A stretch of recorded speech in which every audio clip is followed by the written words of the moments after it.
now? Any deals they gotta offload? Anybody need some money to buy some houses? Then call Scott. Anybody have some money they want to lend out? We need flips on Maui. Nice. And I'm looking for somebody to, hey, what's up, guys? I'm also looking for somebody to lend me 50 to 100,000 on a condo I have. Is it what's the exit strategy? Buy and hold. I already have it renovated and rented out, and it's cash flowing $1,000 a month, like 17% cash and cash return. Bought it for 50, put 20 in the rehab, and the market value is 150, and it's rented for $1,780 a month. But I can't. It's the one I told you. It's got a non-judicial foreclosure in the history, so it's hard to get a loan on it. So I just need to get a private money loan. Did you just acquire it, or you've owned it for a while? Yeah, I bought it like a month ago, and I did the renovations in July, and then the tenant moved in 2 weeks ago. Gotcha. So it's all renovated and pretty, and did a complete renovation on it. Really nice looking, and yeah, it's worth probably sell on MLS for 150-ish, something like that. And I have about 70 into it, so I mostly just want to get my capital out of it. So gotcha. I'm just looking for a small private money loan. Okay. So you own it free and clear? Yeah. And then how long would you need the cash for, or the note for? I mean, I don't really need it. It's more of just, so I'm pretty flexible, like, whatever I can get. I got a refi closing Monday, so I'm going to have some funds already. But I'm sure, it'll only take one more deal to suck up those funds. Right. So just trying to build up capital. So 50 to 100. Oh, sorry. Let me open it. Cool. Sweet. And then what's the interest rate that you're giving, Greg? 1%.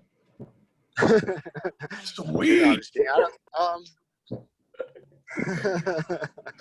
It depends on the terms, but you're gonna have a bunch of us flexible. jumping at it. Small amount. 1% per month, perfect. 1.5% per month. I'll take it. I'll do 1.5% per month.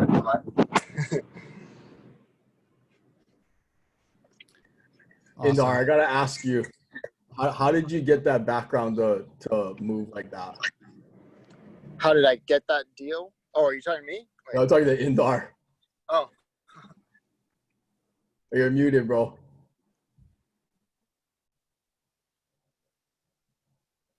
It's one of my intro videos I have. Nice. From what I think. But Greg, you got two options you can do there. You could refinance traditional and do a conventional loan and take out 75%, go to any lender here in Hawaii, or you can refinance out with card money. The cool thing I like about refinancing with any hard money lender is it doesn't show up on your bank statement. It's on non-recourse, so it doesn't exist almost in this weird way. But then you're paying. It doesn't hurt your DTI, right? No, it doesn't show up in your DTI. Yeah, that's what's cool about it. Yeah. But you said it was a judicial foreclosure, though, right, Greg? Yeah, there was a non-judicial foreclosure on it in 2015. So it's about to pass the statute of limitations. So there's really nothing to worry about with that.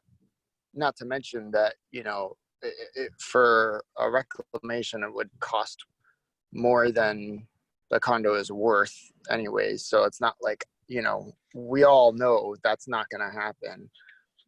There's nothing to worry about with that. But yeah, Indar, the reason I can't do traditional is because of the non-judicial foreclosure. Oh, I didn't hear that.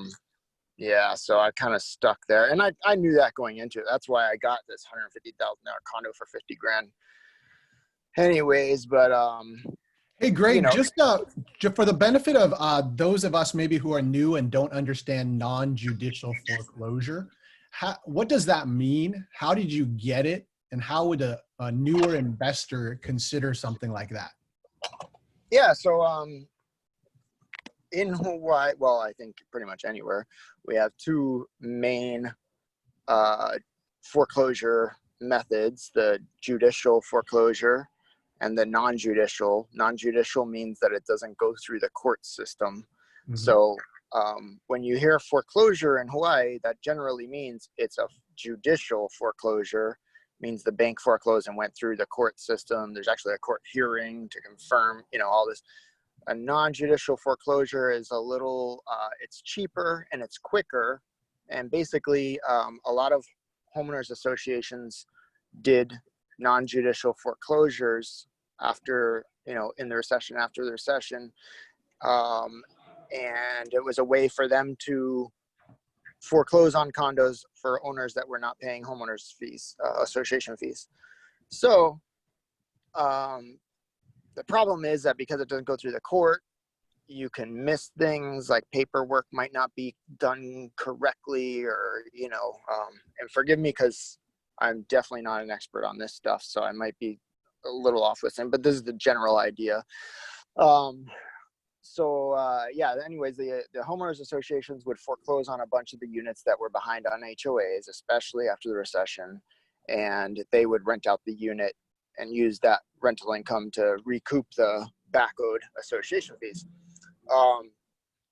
The issue is that there's been a lot of controversy around non-judicial foreclosures, NJFs in Hawaii. I'm not sure about other states, but in Hawaii, there have been owners that have come forward and said that non-judicial foreclosure was not done properly. There was a mistake in the paperwork. They checked the wrong box, whatever. And they were able to go through a court process to reclaim the condo and take it back, basically. So a lot of title insurance, title companies won't provide title insurance on non-judicial foreclosures if there's a non-judicial foreclosure anywhere in the title chain. It's a really new topic, and there's still things are changing all the time with this, but at this point the kind of precedent we have is that the statute of limitations for an owner to try to get their condo back is 6 years. At the same time, for an owner to try to get their condo back, it would vary, but I would expect it to probably cost them at least $50,000 to $100,000 between hiring an attorney, all the expenses that would go into that. So if you have an $800,000 condo, it would make sense for that foreclosed owner to try and come back and try and clean it back. But since this one particularly, we're talking about $150,000 condo, he could just go buy a new one on MLS and probably save a lot of time, headache, and money than trying to reclaim this one. The way that I got this one was because I knew the owners. This is the association that most of my rentals are in, and so I'm pretty plugged in there. And people I try to make sure everybody always knows. I'm on the board there, and I talk to a lot of people. And so this owner had lived in the unit for a while. It was a perfect option for them. They got it for cheap and lived in it for 5 years. And then they moved to the mainland, and they called me and said, "Hey, I want to get rid of this thing." And I bought it from them. And I don't mind that it's an NJF, because even if I can't find somebody to lend me the money, and I have a couple options, but it's not super critical to me, because even if I just keep it owned free and clear, it's still a 17% cash on cash return as is right now. So, and if I do get a loan and get my capital back out of it, let's say I get my 70 grand out of it, then I'll be cash flowing like 500 a month, and it'll be an infinite cash on cash return. So it's a good deal either way. But that's cool, man. That's a good point. To know is wherever your market is, and it's good to know if what the foreclosure process is primarily. Hawaii, it can be both non-judicial and judicial, but in your markets, it's good to know, especially if you're buying foreclosure. So Greg, Yeah, every state's got their own, way of doing things. Some states are non-judicial states. Some states are judicial. Greg, have you seen any movement? Like, are they? Because I know you're buying a lot of foreclosures or down at the auction and stuff. Have you seen that they're starting to process foreclosures more now? There's been a couple, but it's pretty much dead right now. Like, there's nothing happening. Yeah. So I think still, like, going back to the market in what we're seeing right now, I think it's still important to keep tabs on that, because as soon as they start to process the foreclosures and release that inventory, that's a big chunk of inventory that's gonna kind of flood the market, I feel. And then there's I think there's gonna be another wave when all the forbearances start to fall out, if that is the case, that there might be even more inventory, because right now the supply is still very low across the nation. Interest rates are historically low as well, so I don't think that's changing anytime soon. I don't think they can lift the interest rates. It might be catastrophic if they do that. So but that's what's really driving the market still. The housing market is the low inventory and low interest rates, in my opinion. So we definitely want to stay ahead of that, before, as soon as you start hearing news that they're going to start flooding the market with some of the old foreclosures that were in process before COVID hit. Like, as soon as that hits, I think that might be something that we all have to be wary about, because that may play a role in, what happens to the housing market and our space. Greg, real quick, on your situation, how many properties do you have that you're holding right now in Hawaii? I just have 7 condos. Okay, because we have a product that I don't know if they'll qualify though. It's kind of a small loan size, but Alex, I don't know if you want to talk about it. It's a long-term finance HUD loan. Yeah, definitely. Let's chat about that. 26. You guys want to talk about it right now? I can give you a quick little This is a rundown. quick one. This is a quick one. So quick rundown. We're looking at a $4 to $4.5 million loan. That's where we want to be on the bottom end. There's no cap. We need 5 assets, either a multifamily or 5 individual units. You're looking at a 2.5% to 2.75% interest, fixed for 35 years. All right, we can go up to 80 LTV, 120 LTC. So you should be able to get all of your money out and then some. And as long as you're staying under the 75 LTV or 75 of the ARV on your initial loan, you got an extra 5% cushion of LTV that we can use, and then another 20% on the LTC. So it's a really good program. Non-recourse or recourse? It's a HUD loan, so it's gonna be non-recourse. It depends on the client, obviously, depending if we'll get approved for non or we'll have to do a PG. Points, you're gonna be looking at over 3, 3 to 3.5 points. Is that only in Hawaii? Because of low interest. But it's a fixed 35-year deal. Nationwide. No, it's nationwide. The only thing Okay. is the closing time. You want to talk about the closing time? 6 months. 6 months Whoa. closing time. It's not Okay. fast. The seasoning. And this is the cool thing, guys. This is what made such a big game changer with it, is when you used to have to do HUD, you needed a 1 to 2 year seasoning.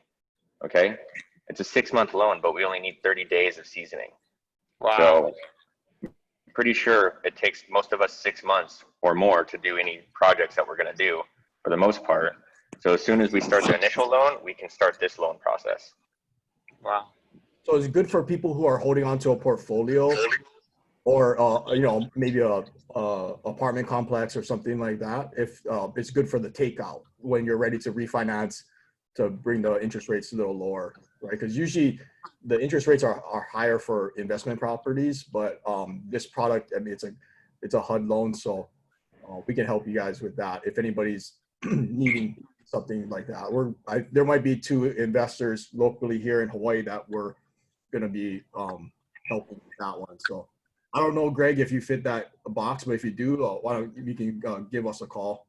Yeah, I'm really interested. The only thing is my total portfolio value is only like 1 to 1.1 million. Okay. So Acquire more assets. Yeah, we'll help you buy some more assets. Perfect. Yeah. Problem Great plan. solved. Hey, Greg, quick question. Were you able to get title insurance on the property? I assume not, but I'm curious. No, not on that one, the NJF. I'm not, no. But if anybody knows any title insurance companies that might insure an NJF, let me know. Corey, I did call Stewart Title, and they weren't able to do it. yeah, actually, we weren't able to close our deal either because of that. Yeah, at first they said they were the deal in Alaska, but they last minute said no. So yeah, sorry, sent you there. I thought we were at this. No, I'm happy to try any, chances. Well, thanks, Just to Greg. clarify, I'm sorry, just to clarify on that, is it a minimum of 4.5 million, did you say, Alex? Alex, what's the minimum? The minimum, is it 4 or 4.5? Yeah, 4 to 4.5 million is what we're looking for. Otherwise, it's not cost effective. It's not going to make sense. Whoa, that's cool though. That's a good program. I think we all need to attain to get $4.5 million of assets ready to go. We do. Goals. Okay. Anybody else have anything they need or anything any good deed that they did you want to talk about? Roderick needs something. Roderick. Hey, what's up, you guys? What's up, Rod? Yeah, we ended up getting like 160 out of the condo thanks to Ashley and her ninja skills. Nice. We got the 45 days started yesterday, so we got 44 days left to ID the property and move the money. So I really do want to keep the money on the island here and do another flip and multiply it again. But if I can't figure out something, then unfortunately I'm going to send it probably to Huntsville, Alabama, buy some like 3 properties that are already rented and ready to go, like turnkeys. Gotcha. Okay. So you're looking for a property to purchase. Yeah, now's the time. I kind of have to figure that out in the next 3-4 weeks. What Is that a 1031 exchange? it is a 1031. How much time do you have? 44 days. Yeah, it goes fast. 44 days. It All goes right. quick. That's awesome. So on island, if anybody's got anything that would be interesting for a 1031, hit them up or throw that in the chat. And then just curious, why Huntsville, Alabama, as opposed to any of the other Midwest markets? I found a really good property management company there. Okay.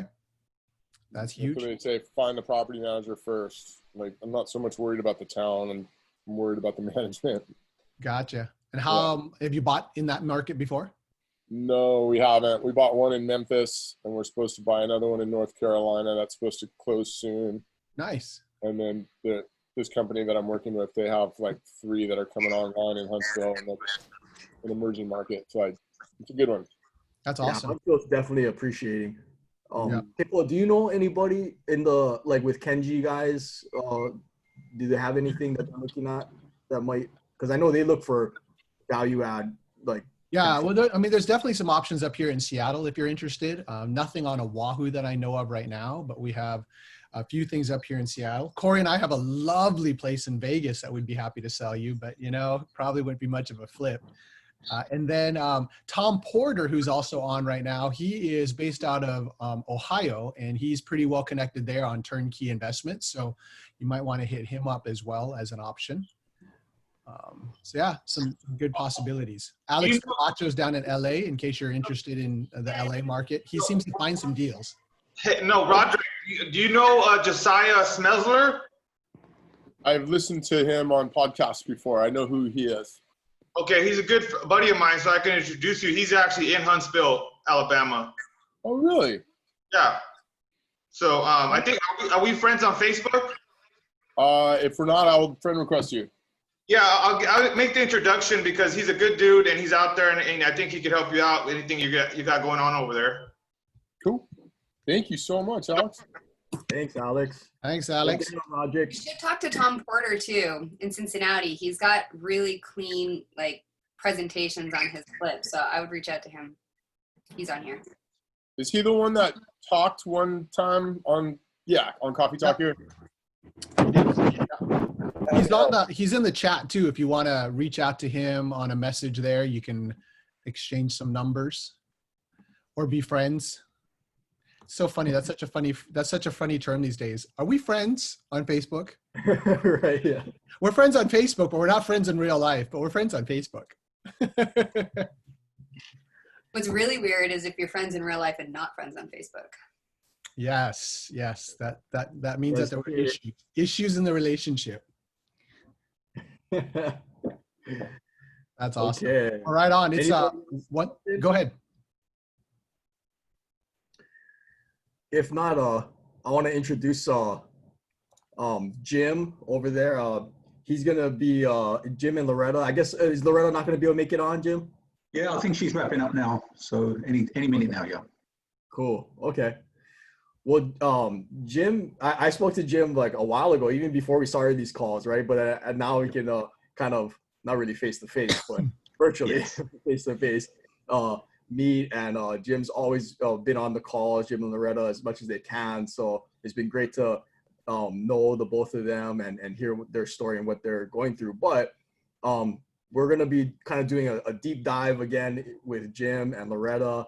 Basically, again, this segment's more kind of like all of us collectively looking, listening to Jim, finding out what he's doing, his story, and then collectively trying to help him get to the next level, because all of us, there's a lot of experienced investors and there's a lot of resources in this, Zoom call that I don't think there's a problem that we can't solve together collectively. And, any resources that they need, we can try to put together to help them. So Jim, why don't you, can you tell us a little bit about your story, how and what you guys are working on right now, and how you guys got started in investing or building out there in the Big Island? We call ourselves perpetual vacationers because we were supposed to come to the States for 2 years, and that was 27 years ago. So we started off in New York, and that was fine for itself. And then we had an invitation to California, which blew us away. Just loved the place. But what got us into the real estate, we basically have a banking, insurance, and software background. We have a risk management company, software company. And we're in our 50s now, as you normally do, you start to take stock. And one of the things we were both really sensitive about is the homelessness issue. There is a homelessness issue in the UK, of course, but the degree of the problem in the US just really hit us hard, especially when we're in San Jose, which might be the richest city in one of the richest states and the richest country in the world. And people just lined up on the streets, living in cars, and it blew us away. And in Santa Clara County, where San Jose is and Silicon Valley is, there were more homeless just in that one county than the whole of the United Kingdom. And we know this because in the UK, and I'm not going to get preachy, I'm not going to say what's better or worse, but in the UK, when the temperature drops below 0, the councils have to go out and invite people into shelters so they count them, so they know exactly the numbers. And that kind of blew us away. And so we got involved with the working poor. And as we got into our 50s, we were saying, what are we going to do with risk management? We're starting to get fed up dealing with banks and insurance companies, and they don't give they're all money oriented in stocks and shares and this kind of thing. So what are we going to do for the rest of our lives? And we got by accident about 5 years ago in part of a Safe Park program, which is to get people off of the streets in conjunction with the police and the local county. And we started one of the first national, the boss is here now, so I better watch my language. And so that's how we really got involved firsthand in the homelessness issue and what can we positively do about it.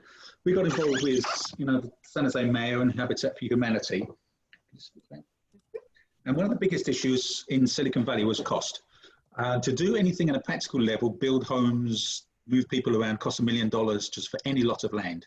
There's not one shed, not one outhouse, less than $500,000 in Santa Clara County. And that's a documented fact. So we had a place here, and so we moved full-time to Hawaii with the intent of trying to do something with the homelessness here. It's not the same kind of talk, and I don't want to bore you. I'm not trying to preach to you, but we kind of work our business, at least with the type of business that we do, from a slightly different angle, insofar as we don't obey market forces. We're not interested, or we're less interested in profit, but we, in a sense, pay ourselves a wage, and then we decide what do we have to do to get to that wage, to get to that income that keeps everybody happy. And it's a good income, but it's not in the millions that may be more interested for you guys. And so by reverse engineering, we know exactly how much we're going to pay, exactly how much things cost, exactly what our return is going to be, so long as we stick to the numbers. And that's our ballpark. And that's where it works, and where sometimes we're on a learning curve, where sometimes it doesn't. Our focus is Puna, which is south of Hilo on the Big Island. Land is cheap, the need is great. The local councils say they need 20,000 new houses, and they're doing little to nothing about it. We try to do it locally, and there's the local pushback as well. They want to keep Hawaii, or where we are, Kahala, which is very agricultural. They're not interested in higher density housing. We're not interested in multi-story blocks here. It's just, they want to keep their 1 acre lots and grow cars and to hell with everything else. And that's, you know, their prerogative, I guess. But it doesn't help the situation. So without going on too much, we got together with Fuzzy. We formed a company where we build new homes at affordable or under market prices without collapsing. We could just go along and build at cost and collapse the market. That's not what we're after. The land is other people's legacies. We want to maintain the vitality of the market, but suppress it. And what's happening very, very recently, to our surprise, is the house market going up. As the prices go up, it makes us look really good, because we're pushing really hard to be identified as the quality home builder at under market in the area. And that's bearing some fruit. It's still early days, but that's our situation now. The idea is to build 1 house a month. We're on target this year, we think, to do about 7 to 8. By the end of this year, we want to line up at least 1 a month, with a view to do 20 to 30. So as a result, we can run across the same situations that everybody. Can't find GCs, can't find electricians. So we're mad scrambling, but we think we found a good team now. And as we found out in Hawaii, it's not what you know, but who you know. One person leads to another. So we're having a nice little team of backups of 2 or 3 painters, 2 or 3 plumbers, 2 or 3, and maybe also fencing. Fencing, we think, may be another outlet, and I'd like to come onto that later if we may. So things are building nicely, but as everything, capital is the issue. We tried borrowing money, but land is cheap here. Because you buy cheap, land is cheap, and build on it, it leaves the lender at high risk. If anything goes wrong, and if land is, say, 15,000 for a 1/4 acre lot, they stand to lose an awful lot of money if they wanted to borrow, say, $150,000, $200,000. Fully understandable. So we're trying to work our way around that. So we're using our money, but also we borrow on a slightly different basis as well. We don't go to hard-money lenders to assign it to a property, and then once that property's gone, return the money and then start the application again. We go back to like-minded people and say, what we're doing here is building on a project. We will give you X amount of return, but it will be a rolling fund. So the insurance is assigned to them, but the title isn't. So it is a trust issue. It's a leap of faith that they're not going to, you know, we're not going to disappear to Mexico. But we still do give a promissory note, though. And what we tend to do is, and some of our investors have actually proposed this, that they will put money into we've called it our Affordable Housing Program Fund. And so the funds sit in there, so that way if we have 1 house or 15 houses, the money can be split across that. But we keep very extremely detailed records, so we know what exactly each investor is earning. But then rather than us having to say at the end of project X, okay, now we're going to roll your funds over into project Y and and compound the interest there. It's just on a rolling basis. One of our investors has said she's happy to leave the fund sitting there on a 5-year basis. At the end of that, then we'll either return the principal and interest or compound the principal and interest into another 5 years. Another one has said he wants to do it on a 6 monthly basis, but he's going to be with us for the several years, quite a few years, but this way he'll know on a 6-month basis how much P&L he needs to recognize for tax purposes. So that's how we're going, rather than tying things. But we also give a monthly statement to each and every investor. Yeah. The state of the project, the goals achieved for that month, and also the projected goals next month, and also they have a constant running total of their investment. And they have instant access. They don't sign up 4 or 5 years. They have it when they want it, and if they want to get the money back, they can. We ask them to wait until the house has been sold. How many investors do you have now, do you think? Big. How many investors do you have now, private money lenders? Just 3. Just 3? Oh, okay. That's great. Yeah. And then about how much total private money are those 3 accounting for in total? Percentage-wise, about probably 70%. 70%. In total funds, you mean? It's about $250,000. Perfect. We have. Yep. So it's not bad, but it's okay. But the way the process is, especially with the long escrow, we're constantly short of working capital. Yeah. We have one on the market now, and even if it's sold today, it'd still be tied up for 45, 60 days. Yeah. We're building another one now that's going to be ready in 6 weeks. We have permits on another 5 and champing at the bit to get moving on that. That's awesome. And these are not kit homes. These are actually custom built Fuzzy. Correct. Yeah, we got 3 designs, 4 models, and we also have a local architect that's willing to work with us to build workable gaps within the market as well. So we don't keep churning out the same home. Yeah, and we're looking at the panelized homes as well, see exactly what that's going to work out with a bit. Yeah. That's awesome. Super interesting. Cool. Sounds like Daniel's renting a car. Yeah. Or something. Can you Or mute? buying a car. Just, do you have this? Justin, Justin, what can we- you mute him? You guys, I don't know if I have the controls. I know Kakoa does because he's the host on it. Oh, gotcha. I Look will alive, find bro. him. I will shut him off. Nah.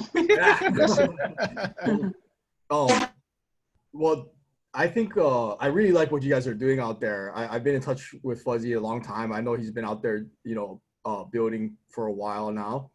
And I want to ask about the economics of the deals going on out there. But before I do, just because I don't want to forget this, this is for Roderick too, because I know that there's now you can do like I forget what they call it, but basically if you can't identify a property to do a 1031, you can roll into a fund, and they will so like let's say Jim and Loretta have a registered fund or something like that. Instead of identifying a piece of real estate or another property to do a 1031, there's another strategy. All I can remember what it's called is it's like DST or something like that. And actually Dante Velashan, who I don't think he's on the call today, but he was telling me about it. And I want to try to bring a couple experts on 1 week to talk about it, because it could be actually a really good option for people doing 1031s to roll their funds into an investment fund, a real estate investment fund, to be managed to purchase properties. So I'll get more information on that, and then if I think it's valuable, I'll bring somebody on to talk about that. But that would be perfect in this situation here, because Roderick has about 160 he needs to roll, and then you guys are looking for, I don't know how much it costs to get into one of these, but I know the land can be like 10,000, right, or something. Yeah. That was last week anyway. Yeah, Right. So that's- 10,000 is awesome. Hey, before we go on to some of the economics of the deals, the topic of private money lending is interesting because we haven't spent a ton of time talking about that. And I know some of us, that's a real fascinating topic, because really you're basically using other people's money to fund your projects, and you're doing it for a greater cause, a greater good. So it's kind of cool. And Corey and I do the same thing. So, you know, we utilize Want me to try to put other one strap people's. around everything, or you think you're? I muted him and then he unmuted himself. That guy. So, let's see. So if anybody's got any questions just about private money lending, throw it in the chat because they're using hard money or private money pretty strategically. And it's always interesting to hear what other people do. So do you secure your private money lenders with a deed and a promissory note as well? We do. We have a promissory note. On the previous ones, they have been also on the insurance over the properties. Perfect. Yep. However, it's a nice thing to say, and this is the one thing that came up a couple of weeks ago when I was on the meeting, you know, the word OPM. It seems a kind of glib thing that sets our teeth on edge. And we are neurotic about other people's money because it's not just money, it's their livelihood, their trust, their savings, their future. And especially as we've been burnt twice. We've been burnt twice heavily as PMLs. And we were, you know, we were on the title, and one of the others we weren't on the title. These are by experience, people doing it for 15, 16 years. And you can have somebody written on the title, but if there's no money in the pot to pay you, there's no money in the pot. Then you've got to go to court, you've got to go through bankruptcy. So, you know, this kind of thing that we see on the courses, don't worry, it's all safe, it's tied up with the land, it is tied up with the title, means nothing. So we are neurotic that we don't overborrow. We are neurotic that we don't overstretch. Yep. And that's why we always, always, always use our own money as well. That's awesome. That's so good because, you know, I actually sincerely believe that sometimes the best people to lend money to are people who got burnt. Because you have a different perspective on stewarding somebody else's finances. So I'm the same. I have $100,000 with a very experienced investor on Oahu, and he still owes me the $100,000, and the interest keeps ticking, and the house is now in foreclosure. And so now Corey's trying to help me, and we're working together to try to go chase down, you know, basically $100,000 that is in a house that is depreciating quickly because nobody's working on the house, and so it's getting weather damage, and you know, so it's really, really painful. But because of that, I think that's why you folks do so well at really thinking through what's necessary to ensure that the investment is secure. I love the fact that you do updates regularly. Corey and I oftentimes take our investors out to the properties, you know, and give them a tour if they're available to do that. And then we'll oftentimes do just kind of lunches back when lunches were allowable and not illegal by law. We used to do that. Do you remember that? We used to go out to lunches. It's like, there was stuff before Uber Eats. But yeah, so I think that's huge. I think that for anybody who isn't using private money now and you're considering it, I think a big piece is first lend money. I would say even a small piece, just because that whole experience of lending helps you to understand that side of the whole equation. And it respects, I think you have more respect as a private money recipient when you've been somebody who actually has lent the money. So I would suggest. And I would also say as a flipper or a builder, the big issue that those two entities had troubles with, not in the project itself, because it was passed by them, we vetted it, we were in second position, so a first money HMO lender actually approved it as well. But we didn't know they did it 6 times. It was 6 times in very expensive areas. It was Honolulu and it was Silicon Valley. We didn't know, and what killed them, and I would ask all of us to take note, is debt management. It was the management of the debt when they called it that they couldn't manage. Because right up until the point that they sold, they could say, well, the project was still sound, just give it another 6 months. So, well, okay, if you're willing to do that. But if you can't manage the $60,000 a month it's going to cost or whatever to manage those debts, then everything collapses. And that's what happened. Yep. So I think there's a really good important thing that we should focus on. Sometimes the failures, or more often the failures and the positives. We know how the positives work. But why things go wrong help us to avoid it and hurt other people massively. Yeah. So we're neurotic about it. Yeah, that's awesome. So without being a downer and pounding down, but that's. No, it's such an important topic, and you know, it's not a very sexy topic, and so people, you know, don't get inspired by it. But at the same time, for somebody who's ready to take investing to the next level, and really start looking at private money lending because it's so scalable, you know, it's interesting. Tomas asked a really interesting question. See if you know the answer to this. He had heard that there is a possibility of having more than one person in first position. And so has anybody on the call heard of that and how that is done to have more than one person in first position? No, I haven't Well, heard that. I mean, technically, you can have a pari passu mortgage on first or second, and pari passu is basically shared, right? So you could have that, but even with that, it really is whoever gets recorded first. Whatever mortgage gets recorded first, it takes that position.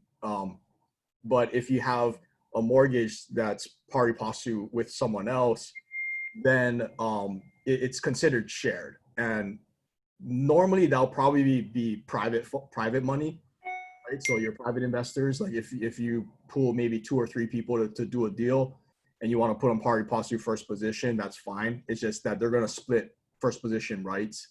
If you're dealing with like an institution, they're not going to share first position. That's for sure.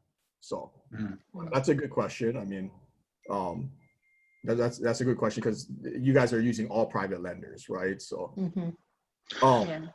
yeah, we're kind of lucky insofar as because we lived in the Bay Area. It's anyone who's had a house for more than 5 or 6 or 10 years has equity. They're not getting much from the banks, and they're very liberal-minded, and they're very aware of the homeless situation. So we basically tap into that source. We tap into our neighbours and friends. Very, very casually. We don't hit it very hard at all. But when people knew what we were doing, they would come to us. Yeah. So to some degree, we didn't have a problem, but we do have a problem with scale. We have no problem building 2 or 3 houses. We have a problem building 5 at a time, 6 at a time. Because of the funds. Because of yes, it's working capital, keeping the velocity of money, and just keeping perfect. Okay, keeping it going. Because that's really what this segment is for too. It's like finding out what you guys need to get to the next level. So for you guys to get to the next level, you need private capital.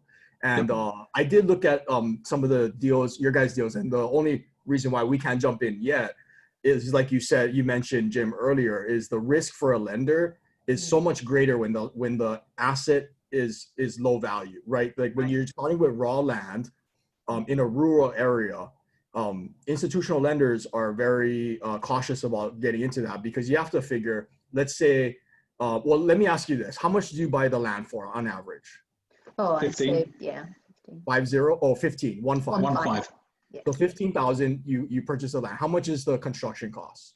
About 140, 150, depending on the size. Okay, so let's say 150. So now we're at 165 all in for the cost, acquisition and execution. So 165, if a lender comes in and puts maybe 80% loan to cost down. So they'll lend you like, I don't know what that is, but you know, 10 grand or 12 grand. And then, so they put in 12 grand initially, but they have a holdback of like maybe 168 or 168,000. So it's risky because like you said, the land value is so low, but their debt they're tied to like about 165,000. Yeah, we're well aware. Yeah. So we kind of mentioned it to Scott a couple of weeks ago. It's, if we come in and say ask for the money after we did the concrete, the foundations and the framing, that means we've invested 50. We're looking to borrow another 100. Is that workable on 2 or 3 houses at a time? He says, send me the details. That's fine. We haven't done so because something's happening positively, but we can't tell you what it is. That may actually change the factor, and we'd love to tell you all about it. We should be hearing sometime this month. Awesome. And we really would like that to share it with the whole team, because at that point, I think we'd be looking for contractors, builders, plumbers, all sorts to help. And also investors on to carry on the momentum, because we don't know for sure, and we really won't go any further. But if it is, it could be a game changer. In which case, the whole conversation will be different next month. Your need may shift from funds to more like crew. Yes. Right? Yeah. Okay. And at which point, do we forage around? We think we got a good guy now. This is the first time we've used him. We've been in contact for a year. But at what point do we, hire our own crew, actually bring them under the umbrella? And that's another thing. Do you have your own crew, or do you use subs and GCs? GC, yeah. Yeah. It's good. It's just, you know, we like Fuzzy it, and as it grows, but you know, we'd like something more stable. But that's a whole bag of, you know, different can of worms, isn't it?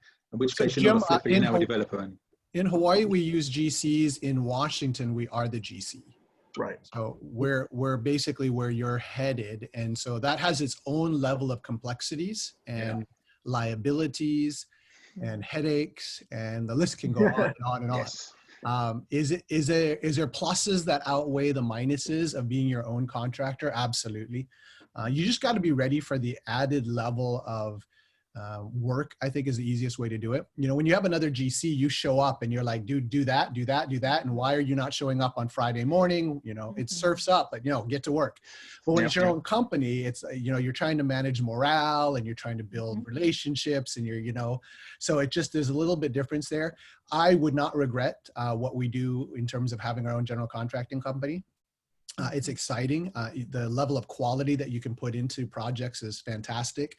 We're able to provide a resource to a lot of our clients that, you know, most can't do that, you know, because they don't have that hands-on experience.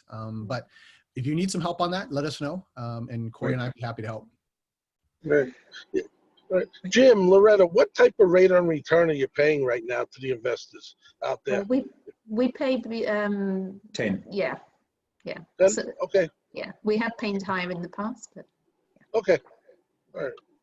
Perfect. Yeah, that's great to know, because that's what, because there is a lot of people here that are looking to get into projects and be private lenders, and you know, more and more, you know, Kekoa and I and Scott, Alex, even Justin, Tyler, and Layla. I know Ashley's a big investor for us. We're gonna, you know, as we grow our companies, they mature, and, you know, we're gonna be investing as well, because when that's our retirement, you know, we're gonna invest in real estate, and we're just be private lenders, you know, get a high rate of return with some sort of security, and that's, you know, that's really what the goal is financial freedom, passive income, and so and we, you know, us too, we're set to be potentially in a different position, even a couple of months from now, where a lot of people on this call, like, we're going to be needing to get into good, solid deals with people that we trust. And at the same time, you know, bring a lot of value to the communities that we're building and renovating, or, you know, purchasing, you know, multifamily properties and repositioning them. So that could be coming soon too, and we might need deals to get into, you know. So that's why it's great to have so many relationships here on the call and, you know, in the Facebook group. But I guess to better understand, I guess, the economics, why don't we talk about, so we know how much you buy it for, we know how much roughly that you can build it for. What is the sale price? Let's say 195 for a property of that. So, you know, we're not talking huge profit. Okay. 190, 195. The market will probably bear 200, 205, but that's on the smaller ones, say the 2 1.5s. On the larger ones that we've done, that's more 230, 235. And roughly, what's the holding time? First 2 have been about 6 months, I'd say, isn't it? 6, yeah. They're actually building 10 weeks, so the rest of the time is admin. Yeah. So a month on the market. Yeah, a month on the market. So we're pushing hard on pre-marketing now. That's awesome. Tristan's got a great question about if there are homeless people that are actually placed in these homes, and you know, you'll see her question there on the chat there. Let me just read it. How are the homeless individuals placed in the homes? The homes are being built for this. Okay. No, we aren't. Our target market isn't the homeless. We want to be able to help people from becoming homeless. We are talking to other organizations who are far better placed than us to be able to find homes for that kind of person and family.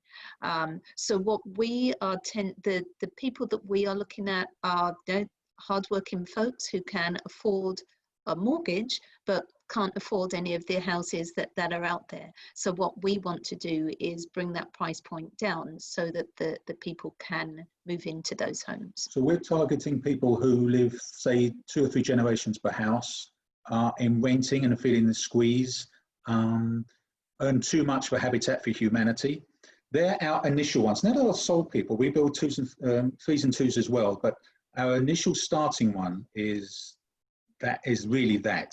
And that's who we have contacts with, and Loretta's on the board of a land trust called Halea Hawaii that also reduces the cost even more because the land is retained within the trust. So the land never leaves Hawaiian hands, but the house is always in the owner's possession.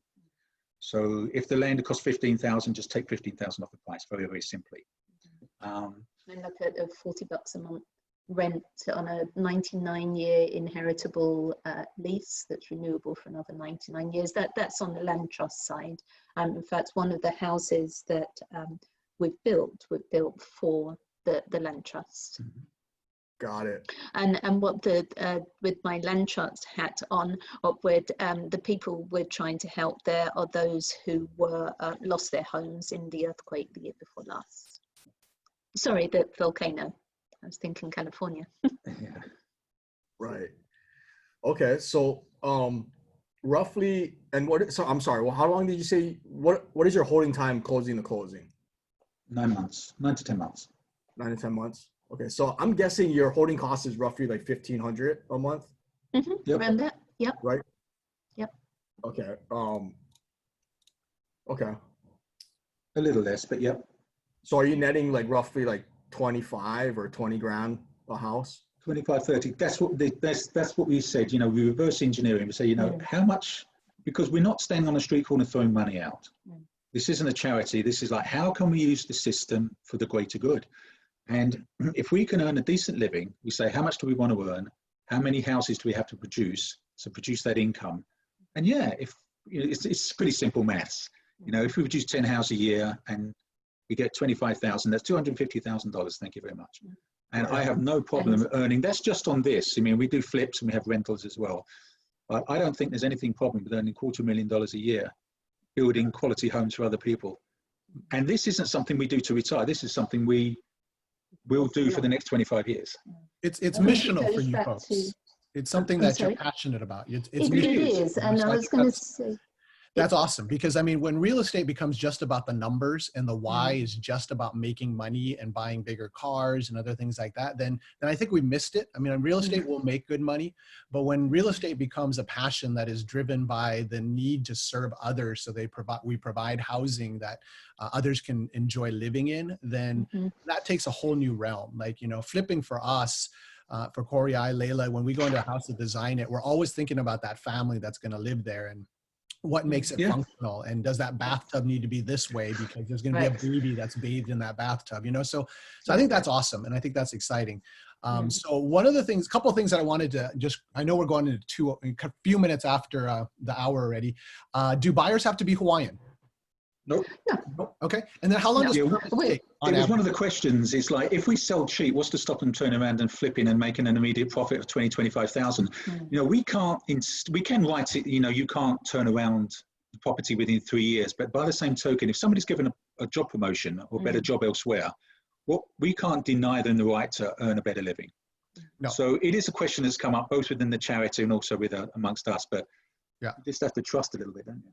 Yeah, well, and then I mean, it's that abundant mindset that the more you give, the more you'll get. The more you invest into others, the more they'll invest back. So I think it's awesome. You know, we did. Corey and I just sold a duplex here in Bellevue, and we sold at $100,000 less than the top offer just because it was the right thing to do. And so, you know, sometimes you do that because money isn't everything. But anyways, let's see, permits. How long does permits take? They've been taking about 4 months. About 4 months, although we've heard the reports though that they changed the permitting rules, how they process it, because if you produce the same house, you'd have to get a permit each and every time. Now what they're doing is do multiple permits for the same model house. If it's the same model land, we're building 9 lower, they're 12,000 square foot parcels. So they're saying 8 days. Let's put that one to the test, shall we? That might be Awesome. Okay. I want you to build me a little vacation home for 200 grand, man. That sounds awesome. Okay. Everybody that's on the mainland listening into this call is like, oh, 200,000, a house on the Big Island. We're I in. know. Yeah. Doable. Maybe I should show you some pictures of the houses. We have them here on the screen if you'd like to see. We would actually, if you want to tee those up, I think that would Yeah. be great. That'll be great. Will I do. think what is great about your story is the fact that you found a niche, and that niche is serving a certain population. And I think that that's a great lesson for all of us in real estate investing, is to find that niche. You know, there's that whole everything shines so brightly in real estate and we want to do everything. But if we find one thing, do it super well and keep doing it over and over again, the success will come. And like you said, 25,000 repeated 10 times is great. But sometimes there's this ADHD mentality when we first get into real estate. And I say that because, you know, Corey and I are like that, is, you know, at least we have been. It's just like, let's go try this, and then we'll try that, and then we'll try that. And then what happens is that, you know, your stable income becomes schizophrenic and it's unreliable. And so I think what's a good lesson, especially if those that are just starting in real estate, is really find that passion button and align your passion button with a niche, and then chase that niche with everything you got, and then find some good people to do life with and to run alongside and learn from. And man, you'll be successful. And then you can go into other things, and then the doors open for so many other opportunities. I feel like I'm going to stop talking. Let's look at pictures. Yeah, the word is, you know, what Loretta's doing is you'd be open to it, because the way we got in touch with this contact now via Hello Hawaii was because we were talking at a restaurant, and a guy leant over and he just said, sorry to interrupt, but you need to be speaking to such and such, who turned out to be a former local councillor. So we did, who led to one thing, and that's the Hawaiian way we're finding. Now, we're as howly as they come, Anglo-Saxon, London, New York, Silicon Valley, and we land ourselves in rural Hawaii, and it's exactly how it works here, you know, it's who you know. Yeah, absolutely. And actually, I'm glad you brought that up, because not just anybody can go into Puna and build and buy land and build. I mean, they'll get you out of there. And even myself, I'm born and raised local boy from Oahu, but I don't think I could just walk in there and go pull permits and buy land, and, you know, without having resistance from neighbors and the community. You should tell them a funny story. It's just the fact that you guys about the land are moving, like, that's very, you know, that is something to say, because that shows that you've given the community something where they're, you know, accept. We're known down there now. When we first down there, it was a bit of a culture shock. You know, there's cars everywhere, and you've heard reports, and there's, it's not exactly, not gangland, nothing like that, but you know what's happening down there. And yeah, but we're known, and everything's fine. We've had no theft issues, so right. No, it's great. Yeah, I'm meeting lots of nice folks. Yeah, and we love working with Fuzzy, so that always helps. Yeah, and Fuzzy knows everybody on every island. He does. You know Fuzzy like your family already, you know? Like, so everybody's auntie and uncle. But what's funny is that you folks have a really awesome accent, and Fuzzy's got the heaviest local accent. So people must love to listen to you guys talk, because it's got to be super super colorful. But anyhow, let's take a look at some of these photos of what you guys have done. We'll do. So I'll just go through. We've spoken about most of this. These were the slides that we had prepared to go. So this is, I'll go all the way to the pictures, because Jim has covered all of this stuff here. Plus one at a time, yes. Yes. So, but Loretta, just for fun, will you throw that whole slide presentation on the Facebook page? And then that way those that may want to review it again could find it there. And then also on the Facebook page, if you can throw in your email address, because then they can access it. There's a couple of folks that are asking about possibly investing with you folks. And so that's the purpose of this call, is to really network. And so that would be awesome. Very good. I just want to say one thing before I go on. I just love the term that you mentioned earlier about stewardship, and that really is how we think of our investors. And in fact, we don't think of it as other people's money, but other people's trust that we're taking care of. So 100%, 100%. Love it. You sold me. I'm investing. So here's Corey, I'm writing them a check. Okay. No more than $1 million, please. Yeah. So this is one of our little homes. So this is the coconut one, isn't it? On Coconut. So this is a 3-bed, 2-bath. Yeah. So a little Not as to it glitzy as there. your guys up in the big smoke of Honolulu, but No, it's not fancy, but what we do make sure is that the quality is good when we're inside. No, it's a beautiful house. I mean, you put that in Kailua, that thing's $1 million. You know? Yeah, easy.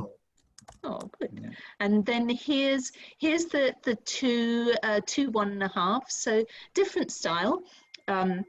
But again, on the inside, we've gone for the quality, fans throughout, couple of bedrooms. We'd like to be able. What is Pardon? that? Sorry. What is the brown on in the landscaping? Is that wood chips or? That's cinder. Oh, Cinder. cool. And then we have gravel here. What we would like to do as we move forward is just a little more on the landscaping to make it look just to make it look nicer. We are putting fences around all of our properties, fences and gates. we found a way to save 2/3 of the cost on fencing if anyone's interested. What's the purchase price of this home or the sale price? Well, this is the one that we're selling on behalf of the Haleo Hawaii, the land trust. So this is on the market for 192. Although 192. Yeah, but we'd be willing. We know that we're probably going to go under that. Yeah. It's actually been an appraisal's been done on Monday on it. Yeah. Because you got a potential buy on that. That's This awesome. one here. They're beautiful homes. It's awesome to hear that you guys, it's affordable, you know, and you're supporting the community too. Like that's amazing. And but there's also no shame in making money off these. You know what I mean? Like it's because for one, you guys have to be profitable and vested in this venture too. And if it's bleeding you dry, then this is not sustainable. You want it to be sustainable. You want everybody to win. Produce a nice product that can go, that's affordable for the community. And then you guys get paid very well to do that, where you're still incentivized to keep going and maybe even dump more resources into this venture. Exactly. Right? We've got 10 people working for us now. That's 10 jobs, 10 families. Yeah. Exactly. And they know we've got at least 3 more on the so they'll work with us and we can tie them in and it gets smoother, cheaper, better. Yeah. It's something like this one, sorry, Corey. The 3-2 here went for 235 or 240, I think. Yeah, we had a couple of the 3-2s. Yeah. And it's something that like Elon Musk said that stuck with me before in an interview he did, where it's like he was talking about his SpaceX company, and he said it's very important, even though it's more of like a philanthropic venture for him. Granted, it's cost him, billions, but to start that rocket company, but it was more of a philanthropic venture for him. But he says very important for the company to be profitable and to affect more change, and give more value to the community. So it attracts the lubrication oil of money, and if we can do that, we can just keep it moving, and it just expands. Otherwise, we'll run out of money in 6 months. Right. So it's not that hard. That's awesome. We don't want to be preachy. This is a capitalistic venture with a softer edge, and we still flip, and we're still doing what have you. But but one thing we have found about fencing, if anyone's found that fencing has jumped up 50% lately, and we never like chain link fencing. So if you go with welded wire, it's 2/3 of the cost, much softer looking, much more rural, and it's approachable. And also it's to such an extent that we think are interested in getting into the fencing business. If anyone's interested, because it's like $600 worth of materials and they're charging $9,000. It's like, what? Yeah, and we double the rates for the local workers, and it'll be done in 2 days, and it's like 3,000 profit each and every project, 2-day project. It's criminal. We need fencing we have 2 kind of development projects out here in Oahu, 10 houses total, and like we need fencing, so can you say I think it's a business opportunity. The material? I really, really do. What was the material again? The cost of the materials, $600. That's everything, including fencing, posting, wire. It's I priced it out. It's like I couldn't push it up. I was struggling to get above $500. and they're quoting, you know, $7.5 for the welded wire, $9,000 for the chain link, which I don't like. So That's fantastic. Anybody got any questions for Jim and Loretta? I think you're inspiring everybody, which is great. Love the fact that you're doing this. Are you LLC operated? Are you a nonprofit? So you're an LLC operated with a missional purpose, and then you're really making money along the way, but you're not overcapitalizing it in terms of leveraging too much debt. You're just managing it just enough to have the money to do the construction and then be able to make a little bit of money, turn the money, and then go back into another project. Exactly right. Yeah. The land trust is a non-profit. That's the sideline. So the little one that's on there for 192 is with the land trust. That's awesome. I think you're going to have some offers for the 192 property here pretty quick. Yeah. So if anybody knows of anyone. Yeah, if you guys want to check the chat before logging off, there's a few people interested in supporting you and joining you guys on this venture that you guys are. And it fills my heart to hear that, because, you know, like you're right, I'm a capitalist. Like I believe in private enterprise, and but I feel still you can do great business and help and impact a lot of people, and that's what you guys are doing. And it makes me very happy and proud again of this group, that people are in there looking to support you, right? And not just, you know, pat you on the back, but actually put up their, you know, hard-earned money, you know, to potentially invest with you guys and be there right alongside of you, you know, and still get a great return. You know, we can still make good money and have a huge impact on this world and leave a lasting legacy, right? And that's the goal. You know, it's not just money. Something that Keiko and I know from, you know, mentorships and people we've learned from before, it's just like people over profits, right? All the time. And you can do great business and still do very well, you know, in your life and retire early or whatever you want, you know. Right. So and everybody on this group, you know, that's the culture that we're building here. And so definitely check the chat before you guys head off. And thank you so much for sharing, you know, your story. And thanks for asking us, guys. Thank you for the opportunity. It's awesome. And Jim and Loretta, if you guys can kind of be on the Facebook page this week, Keiko Exchange is the Facebook page, just because that way the rest of us can jump on and ask questions. There's quite a few questions in the chat right now. So somebody's asking about possibly partnering together with you. So, you know, you might want to give some thought as to what that could look like. Someone's interested in investing. I know you said 10% earlier. Somebody asked if you charge, if they can charge points. I don't believe you folks pay points on your private money. We don't either. But, you know, that could be something there. So if you've got some information that you can provide on the Facebook page this week, just kind of follow along on that. And then for the rest of us that are interested in possibly being a part of what they're doing on the Big Island, check out the Facebook page and we can start a conversation there. But real quick, how about the name of your LLC? It's L&J Properties. L&J Properties. Perfect. L&J. It is L&J, but it's the two names, Ellen, ELLENJAY Properties. I love it. I get it. Too cutesy, yeah. Took a little bit of coffee, right, to figure that one out, but I got it. Right. I love it. That is fantastic. Couple last thoughts. Who do you folks listen to kind of get inspiration for kind of the vision that you're in? What feeds you? Any books, podcasts, anybody who's doing this that you're mentoring off of?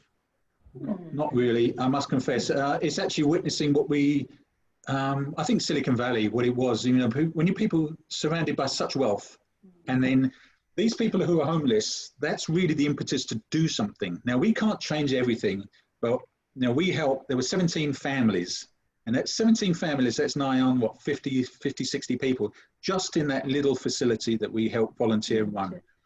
And that was the thing. And I mean, these homeless weren't down and outs. There was college professors, engineers, audio technicians, translators. You know, these are these kind of people that can't afford $850,000 properties. It's lunacy and it's wicked. And that's awesome. So that's what drives us. Yeah. Anyway, yeah. So. Well, I think the takeaway for all of us too is that there are homeless in every single city and every community across our country. And, Jim and Loretta have just kind of found again that niche, that passion, and they're going for it. So if that's something that drives your heartbeat in some way in your community or your city, find a way that you can get involved even locally, because it takes every one of us in all the different cities we're in just doing a small bit, and that little bit starts to take flame, and then eventually it starts to become more of a movement. So I think Jim, Loretta, you guys are starting something that's inspiring all of us, and it's really exciting to be a part of this. And yeah, so Corey, I'm going to wire them some funds, just so you know. As long as This it's Christmas coming up, why not? So, May I ask a dumb techie question? When this call is finished, the Zoom group chat, is the chat saved anywhere? Or does it just disappear once we log out? Log out until you answer, I suppose. So the chat stays. We can have access to all of it. Okay. Okay. Yeah, Answer the I chat. can definitely send you it so you can have it all as Thank well. you. yeah, because there's a lot of words of encouragement in there, and Yeah. so, yeah, thank you everybody for help, like listening in for Jim and Loretta and whoever. If anybody wants to be next on the call to kind of dive in deep in your situation, we're not going to do it every call, but I think we will keep this segment and kind of do it as people volunteer, and it doesn't matter what level you're at, because there's people from just getting started day one to people who have done many deals before, so that could take value in this, because we all have something to offer. So before we kind of close out, I just want to say thank you again, Jim and Loretta, for volunteering to jump on and dive into what you guys got going on, and invite us to come and partner with you and lend, and be a part of it. And I can vouch and say that Fuzzy, who you're partnered with on these deals, he's a great guy. He builds for Kekoa, Leila, and I out here in Oahu, and his partner Simote. I don't know if he's tied into that. They're great guys. I trust Fuzzy with my life. He tries to make it on every now and then. He's not on today, but just the fact that he's involved, and I know his capabilities. Like I know you guys will do very, very well. So especially with the mission that you guys have and the heart that you guys have. So thank you again for coming on today. No, thanks for inviting us, guys. And I hope it wasn't too preachy. I didn't want to be political, but thanks for listening, everybody.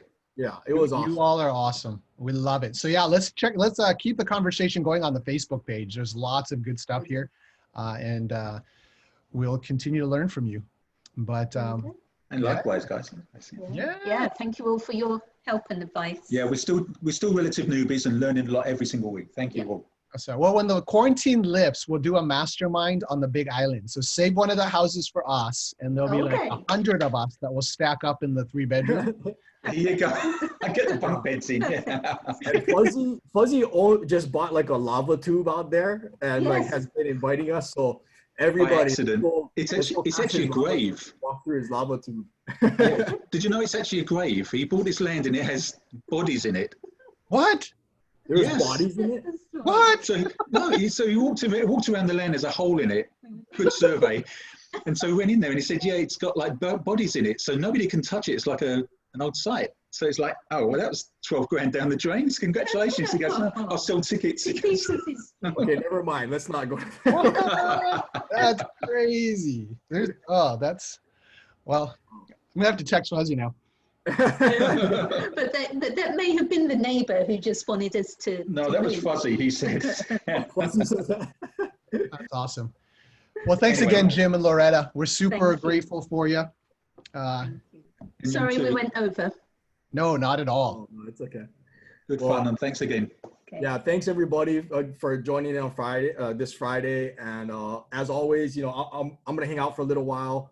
I know Kekoa usually has calls and stuff, but I usually like to hang out and talk stories. So feel free to hang around and chit chat. Otherwise, we'll see you in the Facebook group, and we'll see you next week. Aloha. Aloha. Thank you. Bye, everyone. You want to cut the recording? Daniel's unmuted again. Daniel. Where is that? Daniel Kong. Where are you? Jim and Loretta one of the Roderick, he had a question if the houses were Honsador kit or if they're custom. No, they're not Hunsador. They were based on HPM, and then Fuzzy Sorry, went in and made some lovely changes. Oh, Hey, Daniel. Got us now? can you hear me now? Say that again, Jim or Loretta. So they're not Hunsador. What's up, They bro? Hold on, Daniel. Go mute real quick. One more time. Should I go? Okay, so they're not Hunsador. They started life as HPM designs, but Fuzzy then made some nice changes to them, so they're custom. Okay, so they're custom, but are they kind of like kit homes where they're Yes. Kind of. They're basically the HPM pre-approved, Yeah. but kind of tweaked a little bit. perfect? Okay, yeah, it makes it so much more efficient, right? Mm. Like I know they have like the steel frame houses out here. I don't know if you guys have ever seen those machines, but those are amazing.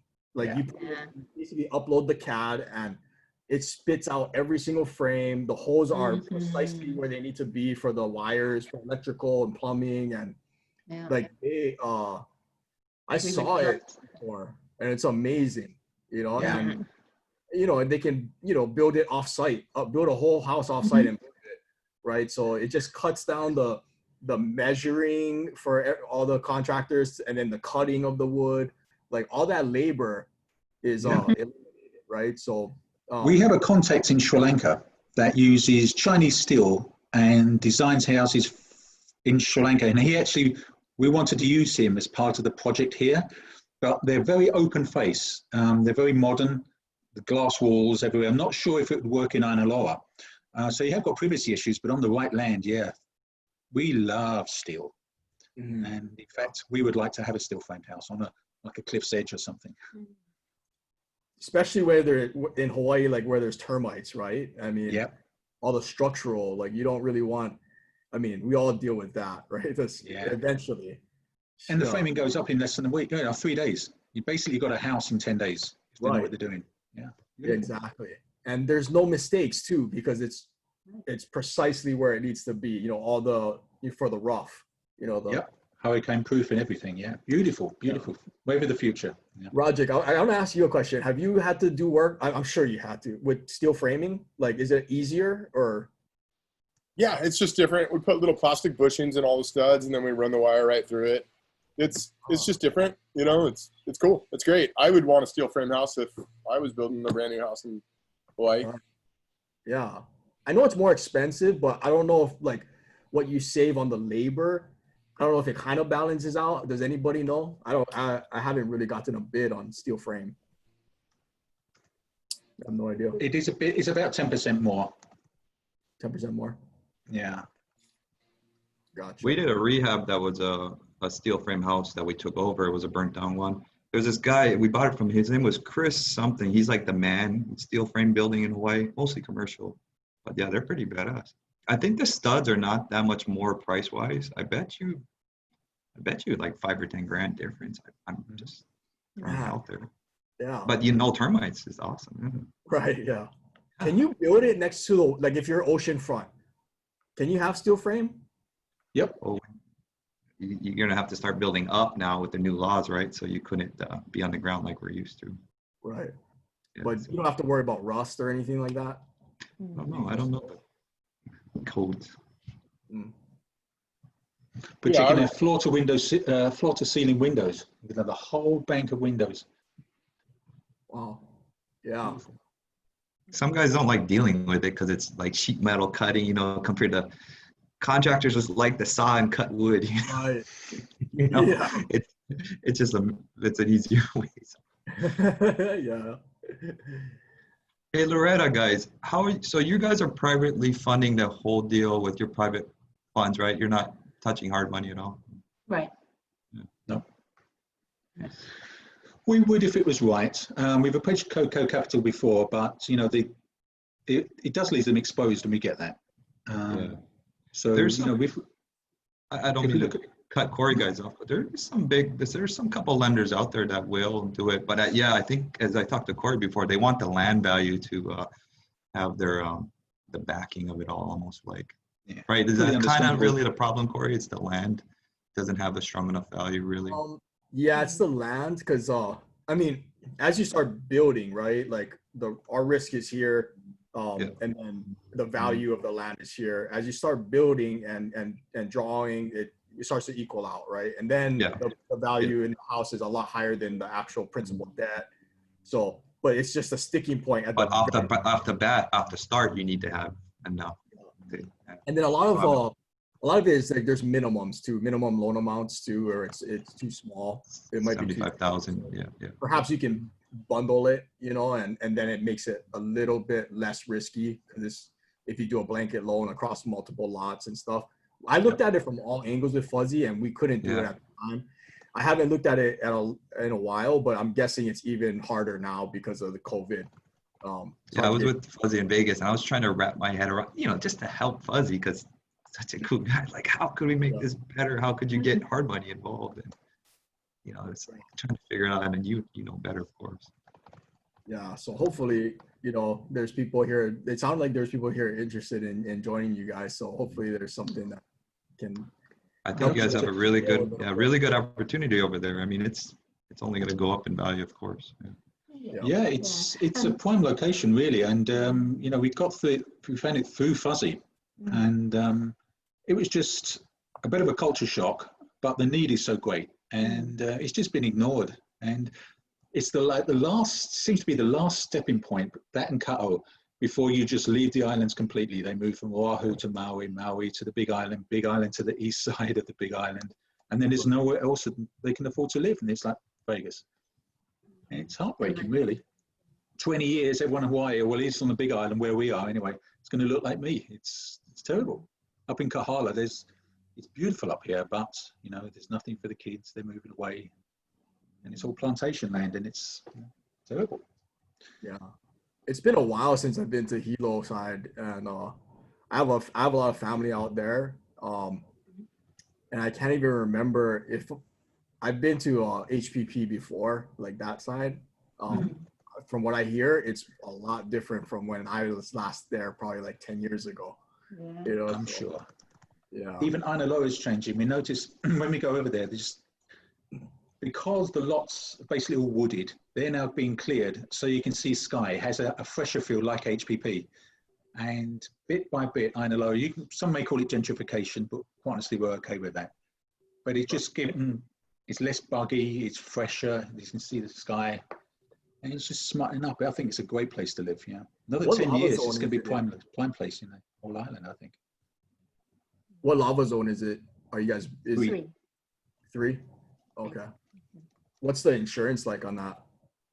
$900 a year for the building. Okay, that's still cheap. It is. What is Yeah, I know. 9? It ain't Honolulu, is it? Oh yeah, it's definitely not like Honolulu. But I'm dead serious about that fencing thing. I mean, it started to drive us up the wall. It's like, all we want to do is and we were kind of condemned to chain link, and I don't like it. It looks like an industrial site. And then when it started getting to like $9,000 for 460 linear feet, and it's like, that's, you know, $20 a foot installation. That's crazy. Yeah, because I need fencing. Like, right, Ash? We need fencing. Like, but the road came in so much higher.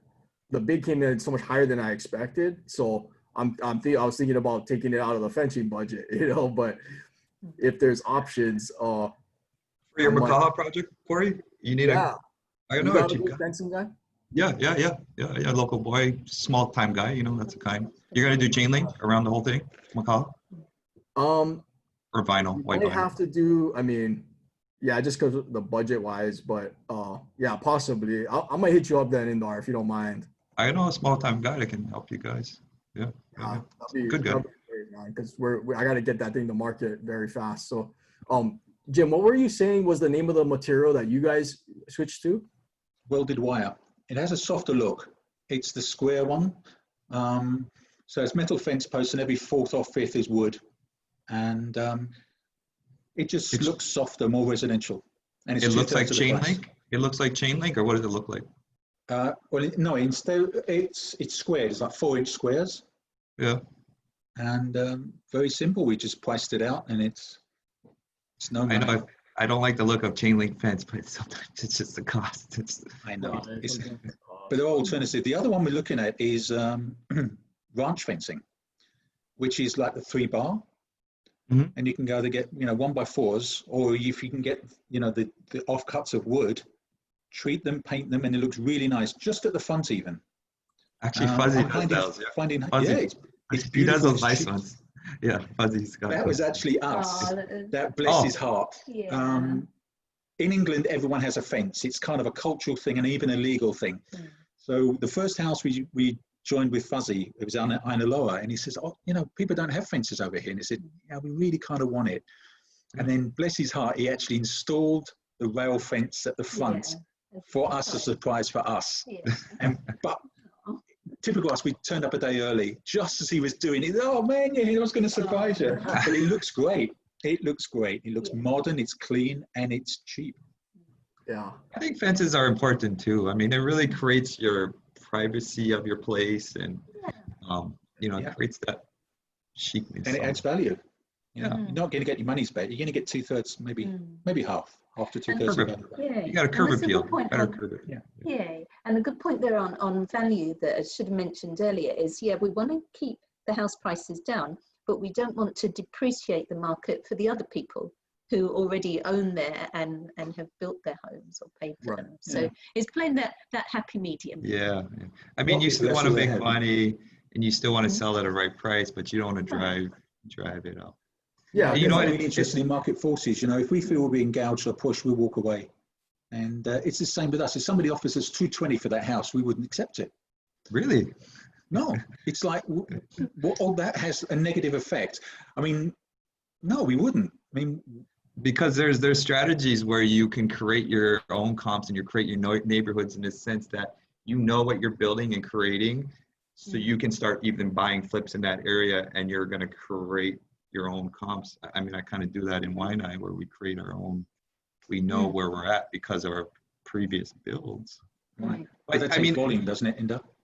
yeah, but I mean, when it all comes down to, you're only going to sell what the appraiser is going to appraise at. So no matter what, I mean, most people are getting appraisals right. So Yeah. you can't oversell it unless you got a good. That's something that I haven't heard many people mention, that the fact that you're conscious about, you're developing out there in a market that's very, I guess, can be influenced even by doing 5 or 6 houses at a time, right? Mhm. So as you guys are building 5 or 6 houses, that's what you call responsible development, in my opinion. You're not just about the profit, right? Mhm. Because that, okay, if you set a comp at 220, now that's a solid comp. All the other builders out there are going to start to hit 220. It's going to drive the prices up, which at some point will make that area, that neighborhood in Puna, just not Priced affordable. out. Yeah. And it'll drive the demand, right?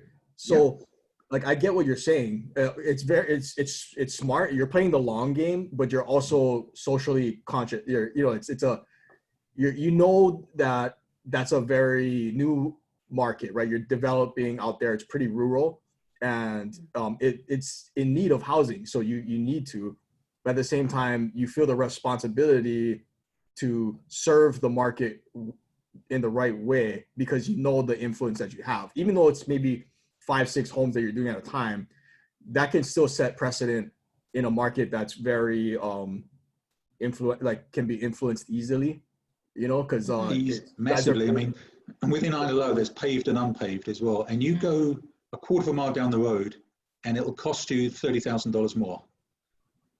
Right. For exactly the same house in exactly the same area with exactly the same size lot, with the same weather, the same neighbors, and it's a that's a lot micro. of money for the people getting into that house. Like even a $5,000 change is like, I don't know how I'm gonna find out $5,000.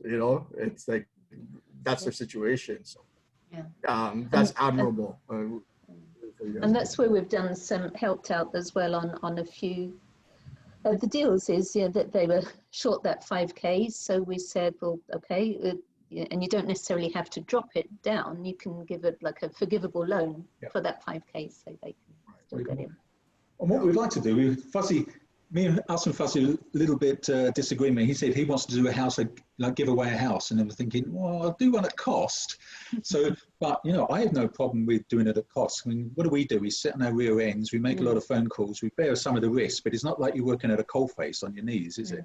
We don't pick up hammers. We're not out there in the sweltering, you know, in the heat and the bugs and the. So if we can give somebody else work and we can sell a house eventually at 160. Or 2 of those a year once you've made your targets, I've got no problem with that at all. We'd market the hell out of it, of course, but I have no problems with that whatsoever.